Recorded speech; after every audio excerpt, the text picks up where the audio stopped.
ان کا ایک حصہ مال اپنے 20 حصوں کے برابر ہے، اس لیے لمبی کیمپینز کی بجائے فوری ڈیسائسو فتح حاصل کرنا اصل مقصد ہونا چاہیے، سوئفٹ وکٹری۔ صحیح۔ اور سپاہیوں کو موٹیویٹڈ کیسے رکھا جائے لڑنے کے لیے؟ ان میں دشمن کے خلاف غصہ پیدا کرنا ضروری ہے موٹیویشن کے لیے، اور جب وہ جیتیں تو انعام دو، دشمن سے جو مال ملے اس میں سے حصہ دو۔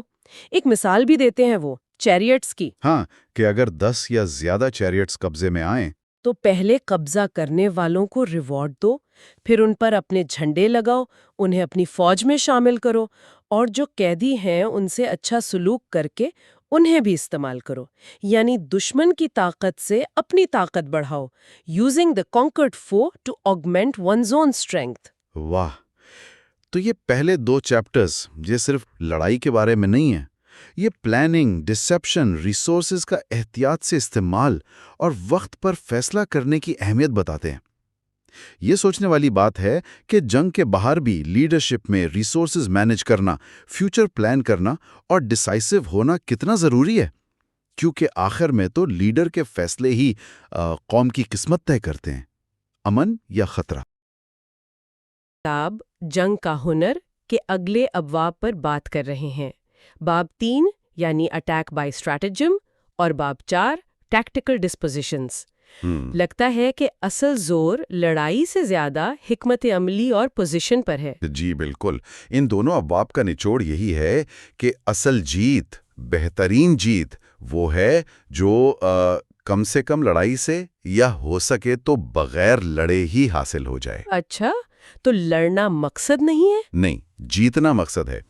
سنزو کہتے ہیں کہ دشمن کے ملک پر سالم قبضہ کرنا اسے تباہ کرنے سے بہتر ہے۔ اسی طرح پوری فوج کو تباہ کرنے سے بہتر ہے کہ اسے قابو کر لیا جائے۔ تو اصل کمال لڑ کر جیتنے میں نہیں، بلکہ دشمن کی ہمت کو، اس کی مزاحمت کو بغیر لڑے توڑنے میں ہے۔ اور اس کے لیے انہوں نے ایک ترتیب بھی بتائی ہے نا، کہ سب سے پہلے کیا کرنا چاہیے؟ جی ہاں، وہ ہائرارکی بہت اہم ہے۔ وہ کہتے ہیں سب سے اعلیٰ حکمت عملی ہے دشمن کے منصوبوں ہی کو ناکام بنا دینا، اس کے بعد اس کے اتحادیوں کو توڑنا، پھر تیسرے نمبر پر اس کی فوج پر حملہ کرنا، اور سب سے آخری اور سمجھیں کہ کمزور ترین آپشن وہ قلعہ بند شہروں کا محاصرہ کرنا۔ اچھا، محاصرہ آخری آپشن کیوں؟ اس میں کیا مسئلہ ہے؟ مسئلہ یہ ہے کہ محاصرہ بہت مہنگا سودا ہے، مہینوں لگ جاتے ہیں، بہت سارے وسائل، سامان سب ضائع ہوتا ہے، اور اکثر وہ کہتے ہیں 1/3 فوجی مارے جاتے ہیں اور شہر پھر بھی ہاتھ نہیں آتا۔ تو یہ بہت ہی غیر یقینی اور نقصان دہ حکمت عملی ہے۔ تو جو سمجھدار لیڈر ہے وہ اس سے بچے گا؟ بالکل، ماہر لیڈر بغیر لڑے دشمن کی فوج کو زیر کرتا ہے، بغیر محاصرے کے شہر فتح کرتا ہے، اور لمبی جنگوں کے بغیر کیا کہتے ہیں بادشاہتیں ختم کر دیتا ہے۔ مقصد ہے اپنی طاقت کو محفوظ رکھنا اور مکمل فتح حاصل کرنا۔ یہی ہے حکمت عملی سے حملہ۔ اور اس میں طاقت کا توازن سمجھنا بھی شامل ہے، جیسے وہ 10 گنا 5 گنا والی بات۔ جی، وہ بہت عملی مشورہ ہے۔ اگر آپ 10 گنا زیادہ ہیں تو دشمن کو گھیر لیں، 5 گنا ہے تو سیدھا حملہ کریں، 2 گنا ہے تو فوج کو تقسیم کر کے لڑیں، اگر برابر ہیں تو مقابلہ کیا جا سکتا ہے، کم ہیں تو دفاع کریں، اور اگر بہت ہی کم ہیں تو پھر پیچھے ہٹ جائیں، یعنی بھاگ جائیں۔ تو یہ صرف گنتی کا معاملہ نہیں، بلکہ یہ سمجھنا ہے کہ اپنی اور دشمن کی طاقت کو مختلف حالات میں کیسے استعمال کرنا ہے۔ بالکل، اور یہ جاننا کہ کب لڑنا ہے اور کب نہیں لڑنا، یہ فتح کے 5 ضروری اصولوں میں سے ایک ہے۔ اور اسی میں وہ جنرل والی بات بھی آتی ہے کہ وہ ریاست کا ستون ہے، لیکن حکمران کی مداخلت نقصان پہنچا سکتی ہے۔ جی ہاں، 3 طریقوں سے حکمران فوج کو کمزور یا ہابل کر سکتا ہے۔ ایک تو لا علمی میں آگے بڑھنے یا پیچھے ہٹنے کا حکم دے کر، دوسرا فوج کے معاملوں کو ریاست کے انتظامی اصولوں سے چلانے کی کوشش کر کے، جو فوجی ضرورتوں سے مختلف ہو سکتے ہیں، اور تیسرا حالات کو سمجھے بغیر افسروں کا غلط استعمال کر کے۔ ان چیزوں سے فوج میں بے چینی پھیلتی ہے اور کمانڈر پر سپاہیوں کا اعتماد کم ہو جاتا ہے۔ اچھا، تو یہ چیزیں براہ راست فتح کے امکانات کو متاثر کرتی ہیں، اور باقی اصول کیا ہیں فتح کے؟ باقی اصول اسی سے جڑے ہیں۔ فوج میں ایک مشترکہ مقصد کا ہونا، یعنی سب ایک ہی سمت میں سوچیں،